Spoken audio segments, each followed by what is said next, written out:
श्रवण कुमार अपने माता पिता का इकलौता बेटा था और उनकी बहुत सेवा करता था। एक दिन उसने अपने माता पिता को भोजन कराया। वे लेट गए और तब श्रवण ने कहा, आज कुछ लोग तीर्थ को जा रहे थे। वे भजन गाने में इतने मग्न थे कि उन्हें अपनी सुध-बुध न थी। काश हमारी भी आंखें होती तो हम भी तीर्थ करने जाते। क्या कहते हो? अपने भाग्य को सराहो। हमारा बेटा ही हमारी आंखें हैं। तभी श्रवण कुमार ने ठान लिया कि वह उन्हें तीर्थ अवश्य कराएगा। यह सोचकर वह बढ़ई के पास गया। उसे देख बढ़ई बहुत खुश हो गया। कहो बेटा, कैसे आए? काका, एक कांवर बना दीजिए। बेटा, उसका क्या करोगे? माता पिता को तीर्थ यात्रा पर ले जाऊंगा। रास्ते बहुत कठिन होंगे, अकेले कैसे ले जाओगे? आप चिंता ना करें, आपकी दुआएं चाहिए।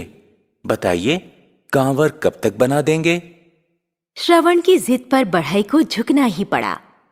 ठीक है, कल शाम को ले जाना। श्रवण ने घर आकर जाने की तैयारी शुरू कर दी। शाम को जाकर वह कांवर ले आया। उसने अपनी पत्नी को जाने की बात बताई।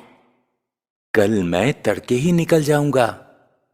उसने जब अपने माता पिता को जाने की बात बताई तब उन्होंने बहुत मना किया, परंतु श्रवण ने कहा, राह में आपको कोई तकलीफ नहीं होगी।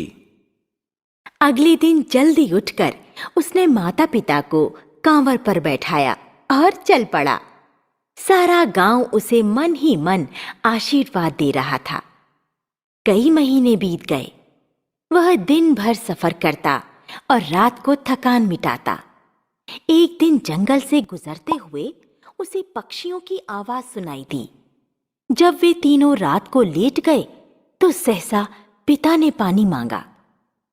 श्रवण ने बर्तन में देखा और कहा, पानी तो नहीं है, मैं अभी लेकर आता हूं। पिता के बहुत मना करने पर भी वह चला गया। जैसे ही नदी दिखाई दी, वह नदी से पानी भरने लगा। इतने में एक तीर आकर उसके सीने में घुस गया और वह चीख पड़ा।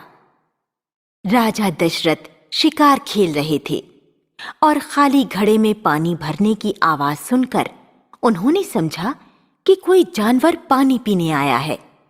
बिना देखे ही तीर चला दिया, लेकिन आदमी की चीख सुनते ही वे दौड़कर आ गए और श्रवण को तड़पता देख बहुत पछताए।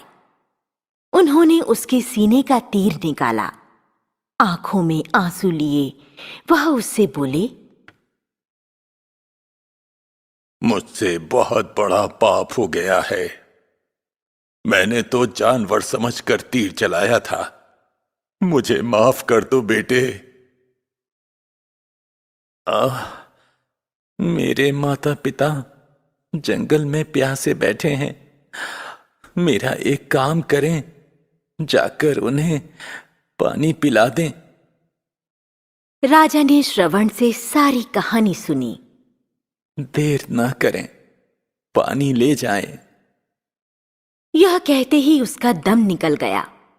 राजा ने शव को कंधे पर रखा और हाथ में पानी का घड़ा लिए उसके माता पिता के पास पहुंचे। आहट सुनकर वे बोले, बहुत देर कर दी बेटा। राजा दशरथ ने चुपचाप खड़े होकर उन्हें पानी दिया। तुम बोलते क्यों नहीं? क्या हो गया बेटा? बोल, तभी हम पानी पिएंगे।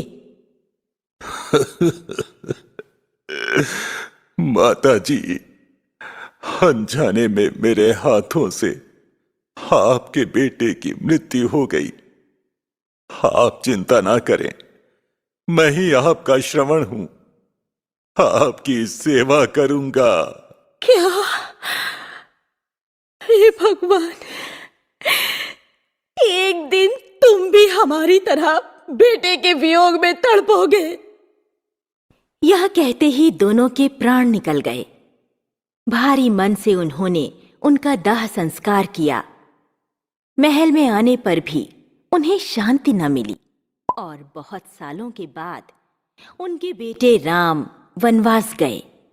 बेटे के वियोग में तड़पते हुए उन्हें श्रवण के माँ पिता के शाप की याद आ रही थी। तो बच्चों, इससे हमें यह शिक्षा मिलती है कि माता पिता देवतुल्य होते हैं।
माता पिता का आदर करो। माता पिता ने तुम्हारे पालन पोषण में कितने कष्ट सहे, भूलकर भी कभी अपने माता पिता का तिरस्कार नहीं करना। वे तुम्हारे लिए आदरणीय है, उनका मान सम्मान करना तुम्हारा कर्तव्य है। भारतीय संस्कृति में माता पिता को देवता कहा गया है।